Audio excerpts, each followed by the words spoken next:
아멘.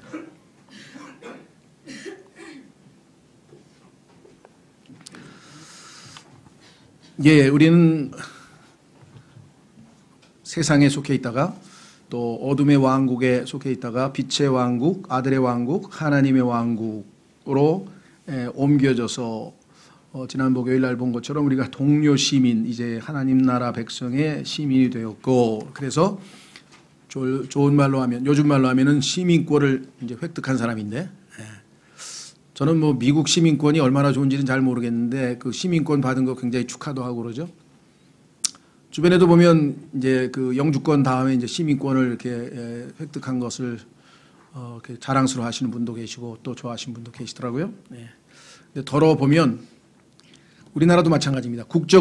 우리나라 국적을 획득은 했는데 여전히 우리나라 사람 같지 않은 생활 방식이나 또는 뭐 어투나 모든 게 아직도 어설픈 경우가 좀 있죠. 국적은 획득은 했으나 미국 시민권자도 보면은 시민권을 획득했는데 실제 삶의 방식, 라이프 스타일은 완전히 여전히 한국식으로 생활하고 계신 분들이 더러 있더라고요.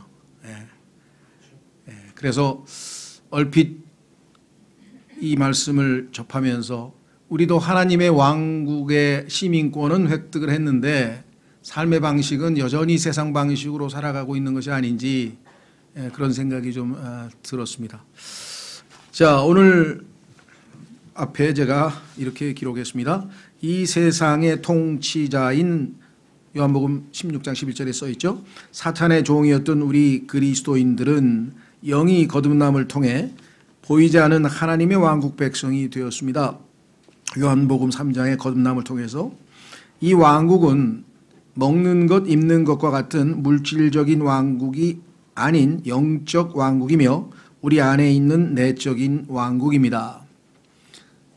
이 왕국을 먹는 것, 입는 것과 같은 물질적인 왕국으로 생각하고 있고 잘못된 판단을 하고 있는 그것이 가톨릭 교회의 교리인데요. 그래서 이 땅에서 뭐 국가도 세우고 대사도 파견하고 하는 그런 것인데, 성경에서 얘기하는 물질적인 왕국, 또 여기 나와 있는 소위 말하면 먹는 것, 입는 것, 이런 우리의 삶의 모든 전반적인 것, 정치, 경제 뭐 이런 것들은 성경에서 하늘의 왕국이라는 이름으로 나와 있고, 이 하늘의 왕국은 예수 그리스도께서 이 땅에 재림하셔서 지상에 세우실 겁니다. 그때 가면 정말 이 세상에서 최고의 경제적인 면에서나 정치적인 면에서나 뭐 문화적인 면에서나 모든 면에서 최고 수준의 정말 하늘의 왕국이 이 지상에 세워지겠죠. 그리고 예수님께서 직접 통치하실 것이고 우리는 그분을 보좌해서 우리도 그분과 함께 통치한다고 성경에 약속되어 있습니다. 그것이 우리가 누릴 보상 중에 하나요, 또 유업 중에 하나라는 사실을 우리는 소망 가운데 믿음으로 기대하고 있는 것이죠. 그러나 지금 이 세상에서는 우리가 뭐 물질적으로 경제적으로 하나님의 백성이라 해서 무슨 특혜를 받는다거나 아니면 특별 대우를 받는다거나 전혀 그런 건 없습니다. 오히려 예수님은 이 땅에서 가난하게 사셨고 바울도 가난한 삶을 사셨고, 이 땅에서는 우리가 눈에 보이는 것 주님 말 맞다나 이 땅에서의 물질적인 면에 대해서는 먹는 것과 마실 것이 있은즉 만족하자, 이렇게 우리에게 권면하고 있습니다. 모든 것을 주님이 책임지신다는 것이죠. 다만 그러면 우리의 내적인 속사람의 생활은 어떨 것인가? 그것은 하나님의 왕국의 특징인 의와 화평과 기쁨이라고 하는 것이 우리의 내면 세계에서 형성되고, 이것이 우리의 삶의 표현으로, 우리의 생활 방식으로, 우리의 간증으로 사람들에게 보여져야죠. 그럴 때 하나님께서 우리를 받아주실 뿐만 아니라 세상 사람들이 우리를 인정한다고 써 있습니다. 여기서 인정한다는 얘기는 우리를 좋아한다거나 우리를 뭐 가까이 한다든가 그런 뜻은 아닙니다. 어차피 불순종하는 자들 안에 있는 영이 역사해서 세상 사람들은 성령이 내주하시는 우리를 좋아할 리가 없습니다. 당연히 거부하고 싫어하지만, 감정적으로도 싫어하고 모든 면에서 맞지 않고, 그렇지만 우리의 삶의 올바른 모습을 봤을 때 그들은 속으로 존중하지 않을 수 없고 인정하지 않을 수 없다. 그래, 너 제대로 믿는 거 맞다 라고 인정할 것이라고 성경에서 분명하게 말씀했고, 그 간증을 바로 세우는 것이 또 우리가 해야 될 책무 중에 하나입니다. 그것이 빛과 소금으로서 우리가 사람들에게 드러나야 할 것이죠. 자, 그래서 오늘은 이 죄송합니다. 로마서 14장에 나와 있는 부분인데요. 로마서 13장까지는 우리가 교리적으로 중요한 내용과 가장 핵심적인 우리 그리스도인으로서의 삶에 대해서 잘 정리가 됐는데 14, 15, 16장은 일종의 부록과 같은 것 같아요. 14장에서는 믿음이 약한 사람들이 서로 존중해야 되는데 논쟁을 벌이고 특히 당시에는 음식, 우상에게 바친 음식을 먹어도 되느냐 안 되느냐 뭐 이런 문제, 뭐 안식일을 지켜야 되느냐 안 되느냐 뭐 이런 외적인 문제들을 가지고 소비를 하니까 어찌 그런 걸 가지고 너희들이 논쟁을 벌이느냐. 각자 하나님 앞에서 자기 양심껏 올바르게 살면 되지 않느냐. 어찌 형제를 함부로 판단하느냐. 누구든지 다 그리스도의 심판석 앞에서 자신에 대한 회개 보고를 하리니 하나님 앞에서 자신이 올바르게 사는 것이 중요하다. 이렇게 얘기를 하면서 우리의 내적인 삶에 초점을 맞추라. 그것이 뭐냐. 우리가 하나님 안에서, 이게 죄송합니다. 성령 안에서. 그렇죠? 내적인 삶이죠. 성령 안에서 의와 그리고 그 의로운 삶의 열매로서의 화평과 그 화평이 가져다주는 결과로서의 기쁨이 우리 삶 속에 흘러넘친다면 하나님이 우리를 받으시고 세상에 있는 사람들로부터 인정받는 올바른 빛과 소금의 역할을 할 것이다. 이렇게 얘기를 했습니다. 그래서 늘 우리 삶에서 이 세 가지 특징이 나의 삶에서 표현되고 있는지, 그러하지 못한다면 어디서 문제가 있는지. 문제는 항상 첫 번째입니다. 왜? 하나님 앞에서 내가 올바르지 못하면 우리는 불안해지고, 그렇죠? 예, 평안이 깨지고, 그러면 기쁨은 당연히 사라집니다. 그래서 이게 연쇄 반응을 일으키는 거예요.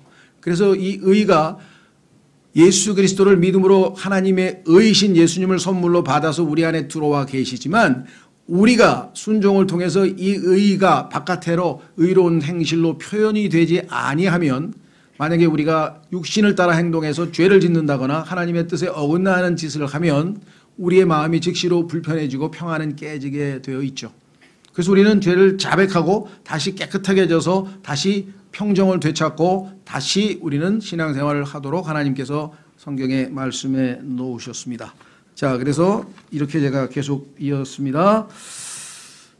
물론 이 왕국은 주님께서 오시면 완전히 계시되고 우리는 그 안으로 들어가게 됩니다. 주님이 오시면 하나님의 왕국, 하늘의 왕국이 합쳐져서 통합 왕국으로 이 땅에 영적인 왕국, 물질적인 왕국 굳건하게 세워질 것을 성경에 말씀했습니다. 다만 그때까지 우리 하나님의 왕국 백성의 삶의 방식은 어떠해야 하는지 하나님의 말씀은 명확히 알려주고 있습니다.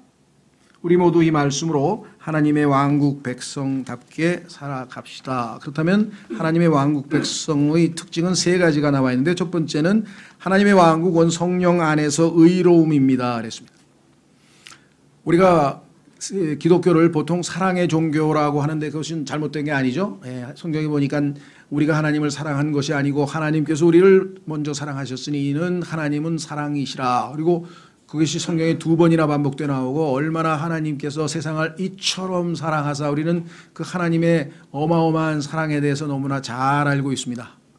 그러나 복음의 핵심 문제는 사랑이 초점이 아니고 의로움입니다. 왜냐하면 하나님은 사랑이실 뿐만 아니라 의로우시고 거룩하시기 때문에 불의하고 더럽고 추하고 하나님 보시기에 합당치 아니한 모든 것을 받아들일 수가 없어요. 함께 하실 수가 없어요. 거기에 대한 하나님의 영원한 정하신 심판이, 하나님의 진노가 임할 수밖에 없다는 거죠. 그렇죠? 그래서 하나님 앞에 모든 사람들이 다 죄인임이 밝히 드러났습니다. 모든 사람이 죄를 지었으므로 하나님의 영광에 이르지 못하더니, 그래서 죄의 싹은 사망이요, 그 사망은 단순한 우리의 육체적 죽음뿐만 아니라 영원한 형벌의 장소인 지옥으로 갈 수밖에 없는 우리의 딱한 처지를 하나님께서 불쌍히 여기셔서, 성경에 보면 그것을 긍휼이라고 했어요. 하나님이 긍휼로서 우리를 대해서 하나님의 친절과 사랑이 나타나셨다. 하나님의 은혜가 나타나셨다. 그래서 그것은 십자가의 사랑으로 표현되었다. 그 십자가에서 하나님의 사랑과 하나님의 모든 긍휼과 은혜를 우리가 받아들임으로써, 믿음으로 예수 그리스도를 믿음으로써 우리는 하나님의 자녀가 되고 이제 하나님 앞에 더 이상 죄인이 아닌 의롭게 된 자로서 하나님 앞에 서게 된 것이죠.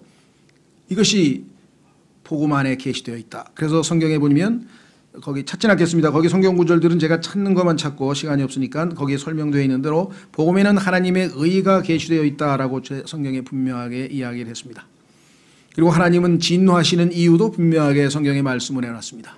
하나님이 진노하시는 것은 하나님 앞에 불경건하게 하나님 앞에 경건치 못한 삶을 사는 것과 두 번째는 불의, 옳지 못하게 주변 옆에 있는 인간관계에서 우리가 올바른 행동을 하지 않기 때문이라고, 그래서 하나님께서 진노하시는 것이라고 성경에 얘기했습니다. 그러니까 하나님이 생각하시는 죄에 대해서는 두 가지입니다. 하나님 앞에 올바로 순종치 아니하고 하나님을 하나님으로 인정하지 아니하는 불경건, 하나님과의 수직관계에 있어서의 우리의 잘못, 그리고 그 열매로 수평관계에서 이웃에, 즉 내 옆에 있는 인간, 가깝게는 내 가족, 지인, 친구 누가 됐든 간에 그들에게 하나님께서 정하신 올바른 자세로 올바른 태도로, 예수님께서는 이것을 종합해서 주 내 하나님을 마음과 혼과 생각과 힘을 다하여 사랑하라. 우리는 그 계명에 순종치 못했기 때문에 죄인이 된 것이고, 내 이웃을 내 자신과 같이 사랑하라. 우리는 그것을 순종치 못했기 때문에 그것을 불의, 그리고 하나님 앞에 사랑하지 못한 것은 불경건이라고 하는 두 가지 죄로 인하여 하늘로부터 하나님의 진노가 이 땅 위에 나타났다라고 성경은 얘기했고, 지금도 여전히 예수 그리스도를 믿지 않는 자들 위에 하나님의 진노가 머물러 있다고 요한복음 3장 36절에 기록을 해놓았습니다. 다행히 여러분과 제가 예수 그리스도를 받아들여서 우리는 의로운 사람이 되었습니다. 하나님 보시기에 의롭다 인정을 받았죠. 예, 그래서 거기 3번에 보면 로마서 5장 1절에 우리는 믿음으로 의롭게 됩니다 그랬습니다. 자, 그런데 의롭게 되는 것에서 머무는 게 아니라 의롭게 되었으니 이제부터는 의로운 삶을 살라. 내가 내 안에서 네가 순종하는 한 의로운 삶을 살 수 있도록 하마. 이게 하나님의 뜻이죠. 그래서 2번에 보니까 죄들의 직은 우리는 의에 이르는 삶을 살아가야 합니다. 예수님께서 십자가에서 죽으셨고 그 예수님을 믿음으로 받아들였을 때 우리는 그분과 함께 십자가에서 죽은 것이 되고, 그 결과 죄에 대해서 죽은 우리는 이제는 의에 대해서 사는, 죄의 병기가 아니라 의의 도구로서 하나님께 살아가는 자로 이제 변모되었다, 이렇게 얘기를 했습니다. 그래서 이제 의롭게 살고 싶은 마음이 생겼습니다. 이제는 죄와 상관없이 하나님 보시기에 올바른 삶을 살기를 원합니다. 그러나 문제는 우리가 옛 육신을 입고 있던 삶에 익숙해 있었기 때문에 그것이 쉽게 안 되더라 이 말이죠. 자주 옛날 습관으로 다시 죄를 짓고 하나님 앞에 불의한 처지에 놓이게 되더라. 그렇죠? 그래서 그때마다 우리는 주님께서 자백하면, 우리가 우리 죄를 자백하면 그는 미쁘시사 신실하셔서 우리의 모든 불의를 깨끗하게 하실 것이다. 예수님의 피로 약속이 되어 있습니다. 그래서 우리는 언제든지 다시 출발할 수가 있죠. 다만 그렇게 반복할 이유는 없죠. 우리가 실수를 하더라도 실수를 줄이고 훨씬 더 빨리 예수 그리스도를 닮은 의로운 상태로, 의로운 삶의 방식으로 나아갈 수가 있는데, 이것은 저절로 되는 것이 아닙니다. 모든 삶의 방식도 마찬가지죠. 뭔가 하나를 제대로 이루려면 엄청난 훈련과 반복된 연습이 필요한 것처럼 예수님께서 나는 마음이 온유하고 겸손하니 내게 와서 배우라, 가르쳐 주겠다. 내가 살아온 그 의로운 삶의 방식을, 그 노하우를 내가 전수하겠다. 내게 와서 배우라. 자기 십자가를 지고 내 멍에를 메고, 내 멍에는 쉽고 내 짐은 가벼우니라, 이렇게 말씀을 하셨어요. 그래서 여기 보시면 의롭게 살도록 네 번째 가르치고 계신다. 우리를 가르치고 계시는 주님을 만납니다. 그러면 이분은 어떻게 가르치는가?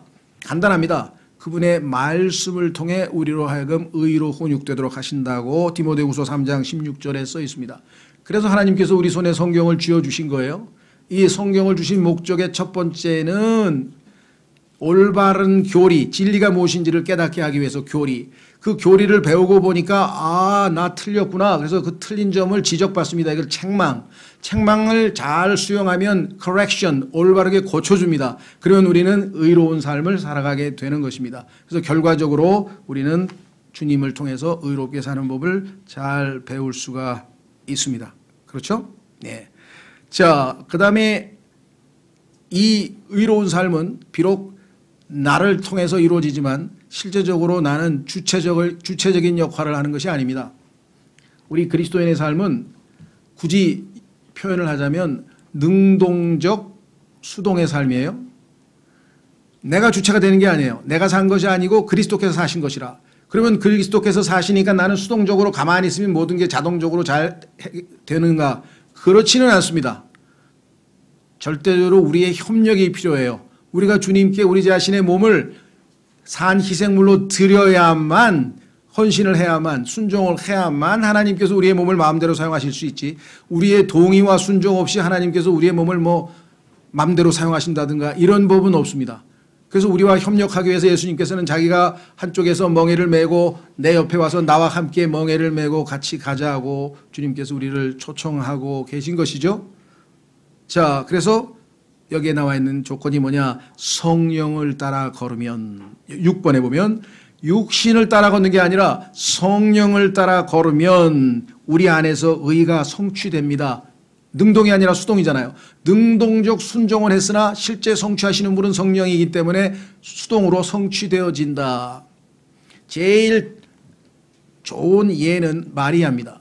마리아는 느닷없이 지금 아직 결혼도 안 하고 약혼 중에 있는데 성령으로 말미암아 내가 아이를 잉태한다는 수태고지를 받고 너무 충격을 받았죠. 난 아직 남자를 알지 못하는데 어떻게 내가 아기를 갖습니까? 성령에 의해서, 성령의 권능으로 아이를 잉태한다고 했을 때 그때 그 순간 그는 하나님께 순종하기 위해서 자신의 뜻을 굽히고 주의 계집종이오니 주의 뜻이 이루어지기를 원합니다 라고 순종했을 때 하나님께서는 그 마리아의 몸을 사용해서 예수 그리스도를 잉태케 하고 몸을 준비하실 수가 있었던 것이죠.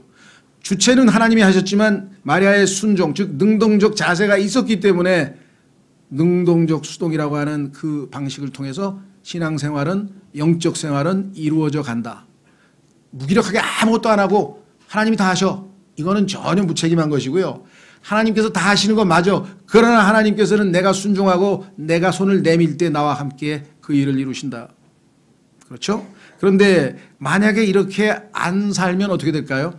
하나님께서 예전 같으면 성경에 보니까 gave up, gave up, gave over, 내주고 포기하고 그래 네 맘대로 살아. 이게 죄인들이 예수님을 거부했을 때 있었던 일이라고 로마서 1장에 써 있습니다. 그래서 오늘날 이 땅에 이렇게 하나님과 상관없이 너무나 세속적이고 타락한 문명이 발전된 것이겠죠.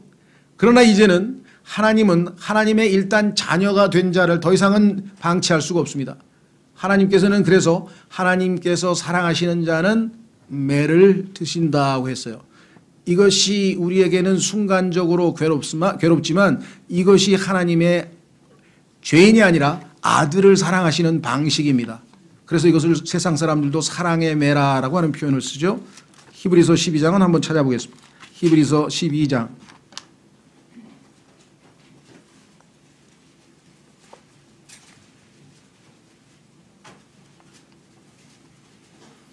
히브리서는 성경에서 가장 중요한 징계, 하나님께서 아들을 어떻게 다루고 계신지에 대한 위대한 장입니다. 자, 3절. 죄인들이 자기를 대적하여 이처럼 거역한 것을 견디어내신 분을 깊이 생각할지니 이것은 너희가 생각 속에서 지치고 기진하지 아니하게 하려 함이라. 힘들고 어려울 때 예수님을 깊이 생각하면 우리가 이겨낼 수 있다. 너희가 죄와 싸우되 아직 피 흘리기까지 대항하지는 아니하였노라. 또한 자식들에게 하듯 너희에게 말씀하시는 권면을 너희가 잊었도다. 이르시되 잠언에 나와 있죠. 내 아들아 너는 주의 징계를 멸시하지 말고 그분께 책망받을 때 낙심하지 말라. 빗나갔기 때문에 바로잡아 주시기 위해서 너를 징계하는 것이죠. 6절 주께서는 사랑하는 자를 친히 징계하시고, 사랑하는 아들이기 때문에 징계하시는 것이지 세상 사람처럼 예수님을 거부하고 안 믿는 사람은 빗나가도 마음대로 살라고 내버려 두신다는 거죠. 그러나 우리는 아들이기 때문에 아들을 방치하는 부모는 없죠. 최근에는 10대 부모가 딸을 방치해서 그냥 며칠씩 놔뒀다가 그냥 시체로 발견됐다고 지금 온 세상이 거의 지금 뭐라 그럴까요? 참 이제껏 우리가 보지 못한 일들이 하루가 멀다 하고 벌어지고 있죠. 자, 그래서 여기 분명하게 주께서 사랑하는 자를 친히 징계하시고 자신이 받아들이는 아들마다 채찍질하셨느니라 하셨느니라. 예전에 어떤 아들이 어머니에게 회초리를 맞으면서 울었다 그러잖아요. 그래서 회초리가 아파서 가본 게 아니라 어머니가 힘이 빠져서 회초리를 맞았는데 하나도 안 아파. 그래서 어머니가 참 늙으셨구나 하고 그때부터 마음 잡고 새로운 변화된 아들이 됐다는 그런 이야기가 있는데요.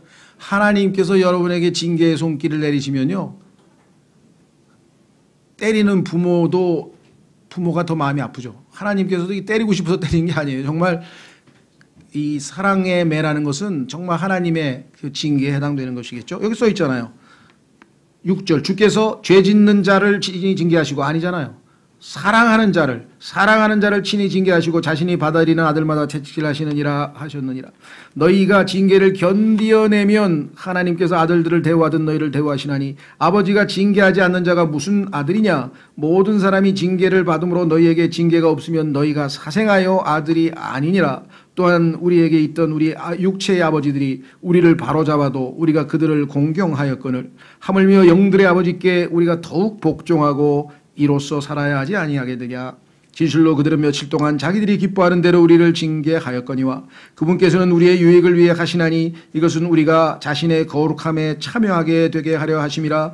이제 어떤 징계도 그 당시에는 기쁘게 보이지 아니하고 슬프게 보이나 그럼에도 불구하고 나중이 될 때까지 기다리셔야 돼. 그래서 인내하라 그랬잖아요. 징계를 받으면 나중 열매 나올 때까지 인내하면 어떻게 됩니까? 그것으로 말미암아 단련된 자들에게 그것이 의의 화평의 열매를 맺느니라. 그래서 결국은 우리가 다시 의롭게 되고 그 결과 우리의 마음은 다시 하나님과의 화평을 유지할 수 있게 된다 그랬습니다. 그래서 필요한 경우에는 하나님은 징계를 통해서 우리를 의를 배우도록 해주신다. 너무나 감사한 일이죠. 두 번째로 갑니다. 그 결과는 화평입니다. 화평은 두 가지 종류가 있습니다. 그것은 뭐냐. 로마서 거기 5장 9절 10절을 고치시고요. 죄송합니다. 그 1절로 고치십시오. 로마서 5장 1절에 보면 우리가 하나님과 함께 peace 영어로 하면 with God입니다. peace with God. 하나님과 화평, 하나님과 함께하는 화평을 누리게 된다. 왜? 믿음으로 의롭게 됐으니까. 예수님을 믿음으로 하나님 앞에 의롭게 되었으니까 더 이상 하나님 앞에 우리가 정죄받지 않죠. 자, 문제는 어디에 있느냐. 이 화평이 언제 깨집니까? 우리가 그리스도인인데도 마음에 평안이 없어. 분명히 하나님과는 화평을 이루었어. 하나님과는 화평을 이뤘는데 내가 내 자신과 화평을 못 이룰 때가 있어. 왜? 하나님은 나에게 뭐라 그러지 않는데 내가 괜히 스스로 불안해. 왜? 뭔가 하나님 앞에 잘못을 저질렀죠. 그렇죠. 부모님이 집에 들어오니까 아이가 눈치를 슬슬 보더니 자꾸만 피하면서 저 방으로 들어가가지고 문 쬐끔 열고 막 아버지 눈치를 살피고, 이거 웬일일까요? 뭔가 잘못한 게 있죠. 그렇죠. 마찬가지입니다. 그래서 하나님 앞에 우리가 의롭지 못하면 당연히 우리의 마음이 평정을 잃게 돼요. 불안해지는 거예요. 그렇죠. 두 번째는 불신입니다. 하나님의 말씀을 신뢰하지 못하고 이제 내일 난 통장이 잔고가 다 비었어. 이제 내일부터 굶어야 되는구나. 아휴 죽겠네 하고 근심 걱정. 성경에는 뭐라고 되어 있습니까? 먹을 것과 입을 것이 있으면 만족하라. 먹을 것 입을 것도 없어요. 왜 없어요? 전당포에 맡길 것도 많은 것 같은데 먹을 거 입을 거 빼고 나머지 다 맡기면 되잖아요. 팔고. 저 같으면 그렇게 하겠어요. 그리고 기도하고. 이거 다 팔면 하나님 이제 난 둘 중에 하나입니다. 죽는 것이 이익이라 그랬으니까 하늘나라로 가든지 하나님이 약속을 지켜서 나한테 먹을 걸 주시던가. 저는 그렇게 기도해서 기도응답 받아서 다 여태까지 먹고 살았어요. 그 간증 제가 여러 번 했는데 또 하시면 그러니까 안 하겠습니다. 어떻게 기도해서 하나님께서 다 먹이시고 입히시고 하셨는가. 자, 그래서 근심, 걱정, 불안 이런 거는요 불신 때문에 생기는 거예요. 아버지를 신뢰하지 못하니까 생기는 거죠. 그러면 평안이 사라져요. 세 번째는 뭐냐? 잘못된 교리. 예를 들면 끝까지 견뎌야 구원받는데 그럼 나 여태까지 구원받은 건 뭐가 됐지? 어떻게 끝까지 견디냐? 자꾸만 죄를 짓는데 하면서 불안해하기 시작하는 이런 사람들이 있어요. 이거는 진리가 너희를 자유케 하리라. 진리를 제대로 알면 전혀 아무렇지도 않아요. 그렇죠? 근데 문제는 뭐냐? 근심 걱정도 하나님의 말씀을 붙들고 신뢰하면 돼요. 근데 죄는 어떻게 돼요?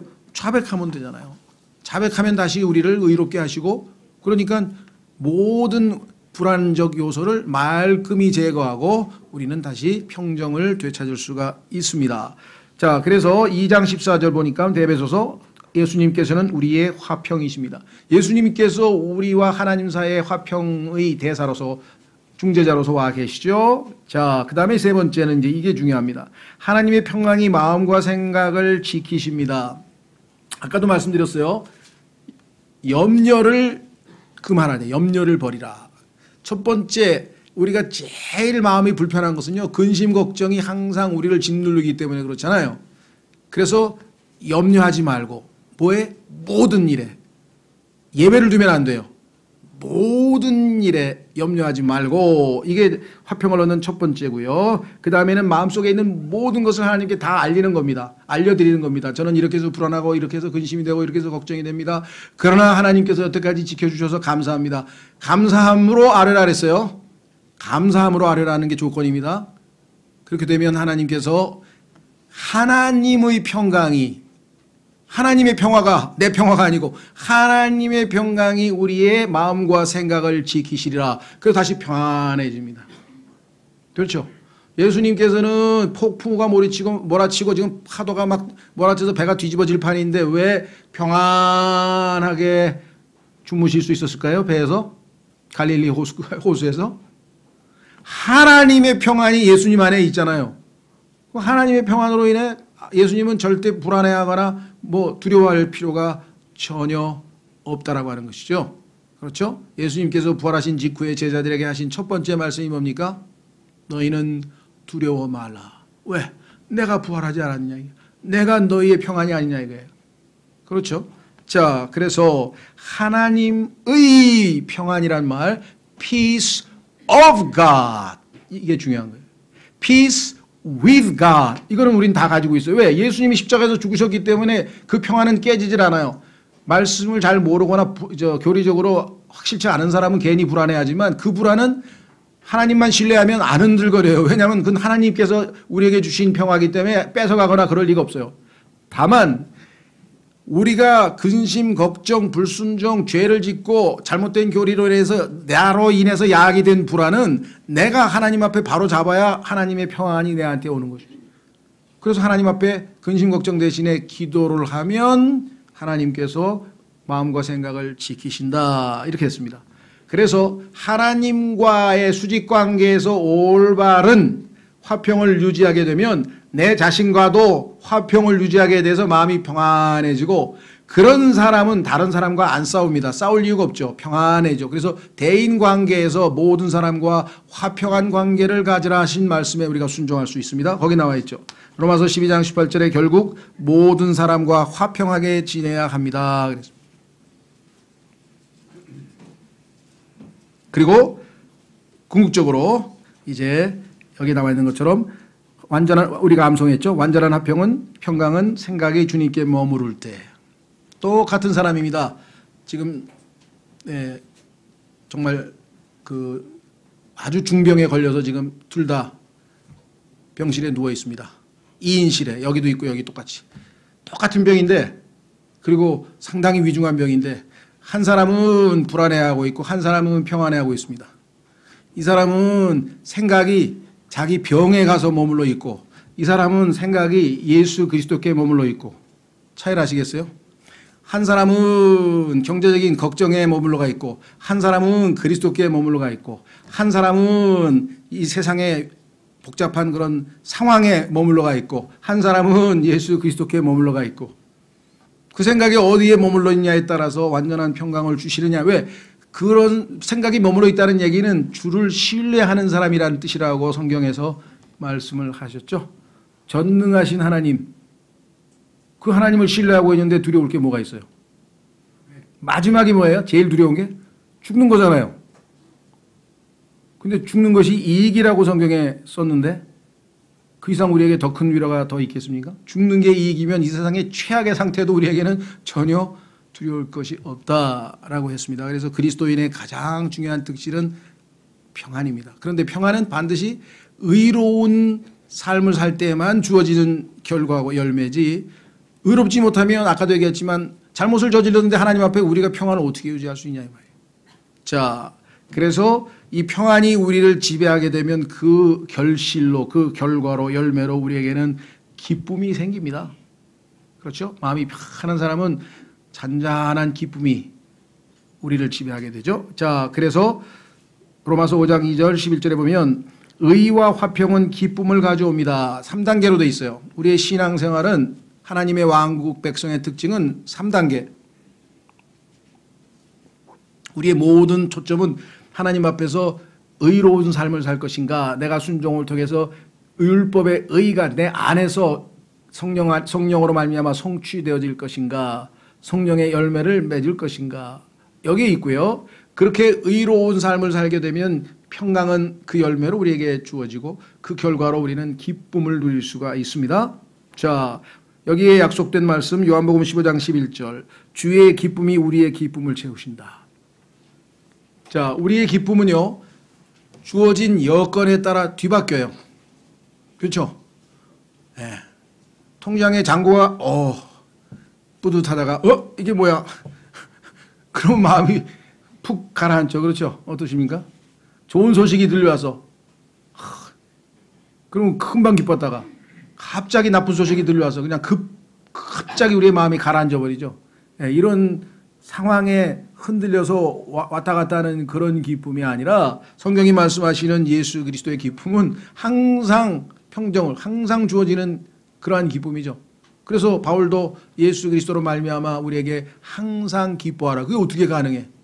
1차적으로 우리는 그거는 불가능합니다, 주님. 그런데 주님께서, 예수님께서 이 땅에 사실 때 항상 기뻐하신 삶을 사셨고 바울도 순종해서 그와 같은 삶을 살았기 때문에 믿음으로 가능하다. 믿음으로 가능하다.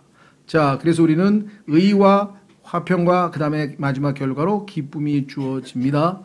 주님이 우리의 기쁨을 채워주십니다.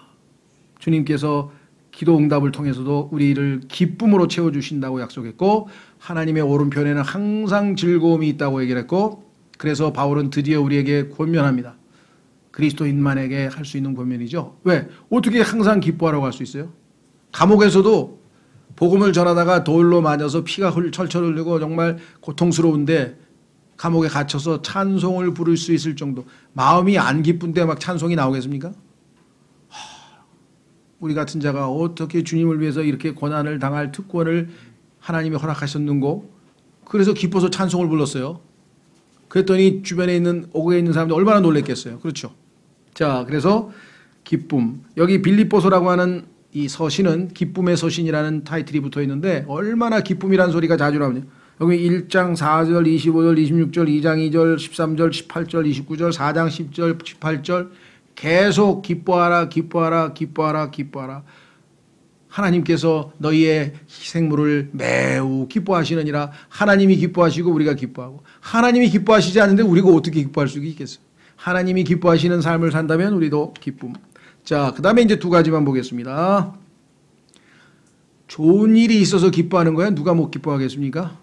그러니까 기뻐하지 말라 그래도 명령할 필요도 없죠. 좋은 일이 있어서 기뻐할 수 있는 여건이 주어졌는데, 문제는 환난 중에 기뻐하는 것, 이것이 우리가 그리스도인임을 세상에 간증할 수 있는, 환난 중에서 이 세상에서 훌륭한 사람은 기뻐하지는 않아요. 인내는 할 수 있어요. 우리 주변에도 보면은 각고의 인생을 살아오신 분들이 있어. 야, 어떻게 저렇게 고생을 하셨는데도 그래도 인내하고 살아오셨단 말인가. 존경하죠. 저희도 존경심을 표하는 사람들이 많습니다. 우리 주변에. 우리나라에 훌륭한 인물도 있고 세계적인 인물도 많고. 그러나 그 사람들이 그 고난 중에 기뻐하면서 고난을 겪은 건 아니에요. 인내는, 이를 악물고 인내는 하실지 모르지만, 그러나 그리스도인은 기뻐할 수가 있어요. 말씀에 순종하면. 자, 로마서 5장 3절로 가겠습니다. 이제 두 구절만 찾아보겠습니다. 로마서 5장 3절.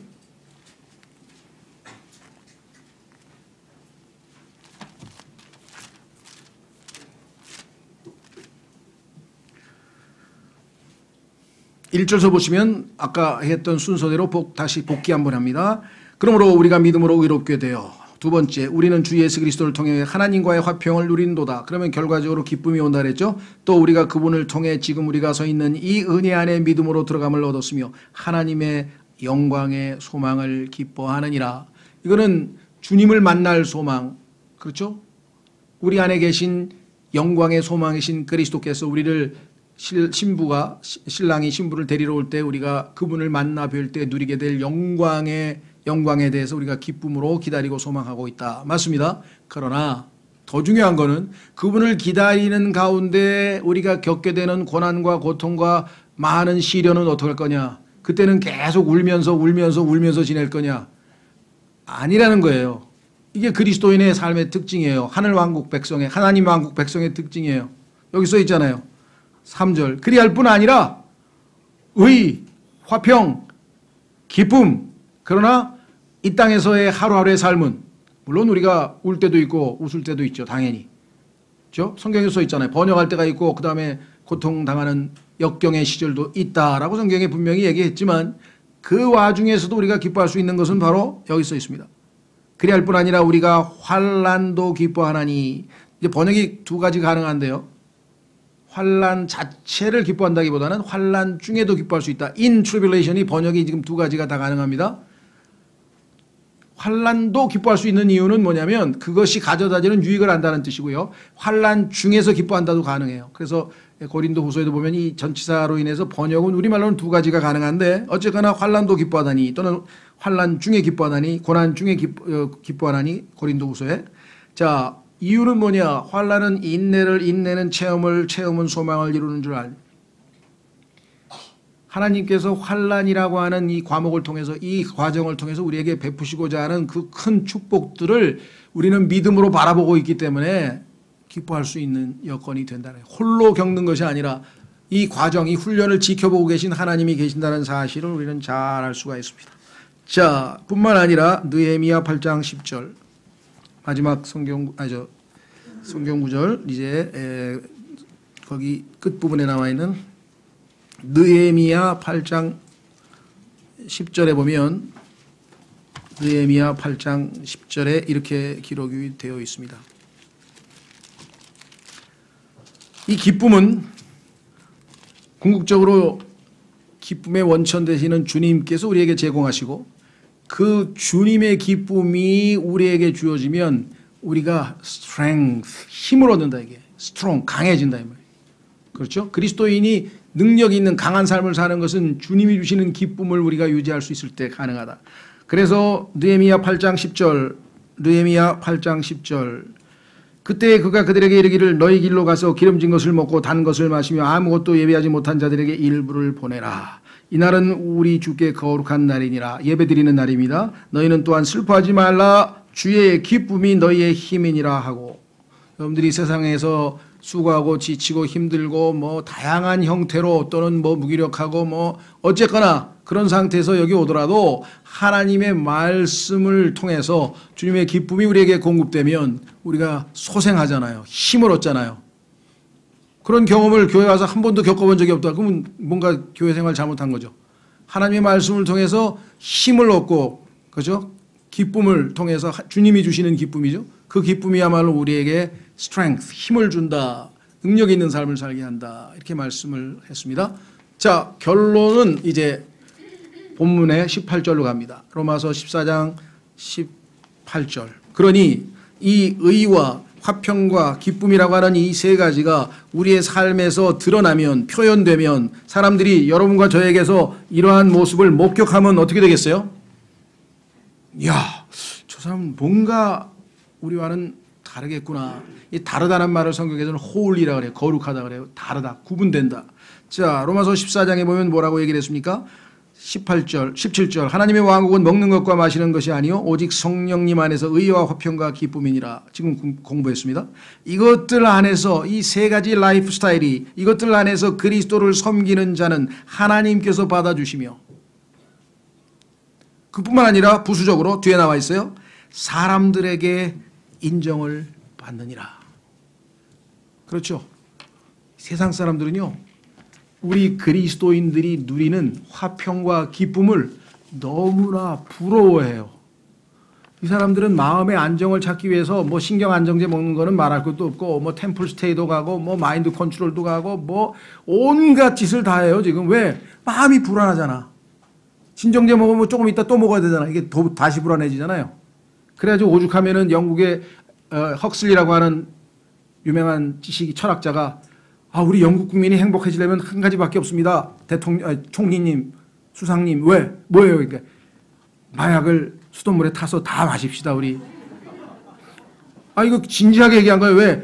조금 있으면 불안해지니까 마음이 평안하려면 그냥 아예 매일 먹는 수돗물에 마약을 타면 우리 영국 국민이 다 행복할 것 같습니다. 행복하게 느끼겠죠. 행복하진 않아도 순간적으로 마비가 돼가지고 오죽했으면 그랬겠어요. 왜? 불안하다는 거예요. 그렇죠? 뭐 지진 한 번만 나도 조금 쓰나미만 있어도 그 다음에 하여간 지금 불안, 염려, 근심이 얼마나 정신과 병원, 정신상담, 노인상담, 어린이 상담, 원상담, 트라우마 상담, 그 다음에 뭐예요 또? 무슨 증후군 상담, 지금 상담. 문제는 뭐예요? 그 상담자들은 누구한테 상담받나고 또? 그 사람도 받아야 될 거 아니에요. 그 사람들도 지금 상담하다가 너무 힘든 사람을 만나서 짜증이 나가지고 감정 노동자들 또 상담받아야 돼. 그 사람들도. 상담자들은 누가 상담해 주냐고. 우리는 그리스도로 인해서 부러워하잖아요. 아니 당신은 왜 이렇게 마음이 편안한 거야? 보니까 빈털 털이고 있는 것도 없는데. 그게 예수님이 나보고 부자라 그래서 그래. 성경에 써 있잖아요. 예수님이 우리를 부자가 되게 하기 위해서 가난하게 했대. 네가 뭐가 부자인데? 이게 평강이 지금 넘치잖아 내 마음에. 기쁨이 이렇게 넘치잖아 이게. 안 먹어도 배가 부르네. 네. 세상 사람들이 보면 부러워해요. 기쁨? 야, 넌 왜 그렇게 얼굴이 화나냐? 이상하다? 아무것도 없는데? 하나님이 의와 평강과 기쁨으로 그리스도를 섬겼더니 나를 받아주셨다. 그렇죠. 하나님 앞에서 순종을 통해서 의로운 삶을 살기만 하면 나머지는 다 하나님이 책임지시는 거예요. 그렇죠. 이 삶으로 하나님께 영광을 돌리고 주변에 있는 사람들에게도 간증을 통해서, 그러면 그 사람들이 힘들고 위기가 생기면 그리스도인한테 찾아와요. 나도 그런 평강을 좀 얻고 싶다. 난 너무 괴롭다. 그렇죠. 간접적인 복음 증거가 되기도 하는 거죠. 자, 오늘 하나님의 말씀의 거울 앞에 과연 나는 하나님 앞에 의로운 삶을 살고 있는가? 그 결과 내 마음이 늘 평강을 유지하고 있는가? 그래서 나는 기쁨으로 힘있는 신앙생활을 하고 있는지, 주님, 제 자신을 말씀의 거울에 비춰보고 이 말씀을 통해 다시 마음의 허리를 동이고 새 출발하는 계기가 되도록 도와주십시오. 다 같이 기도하겠습니다.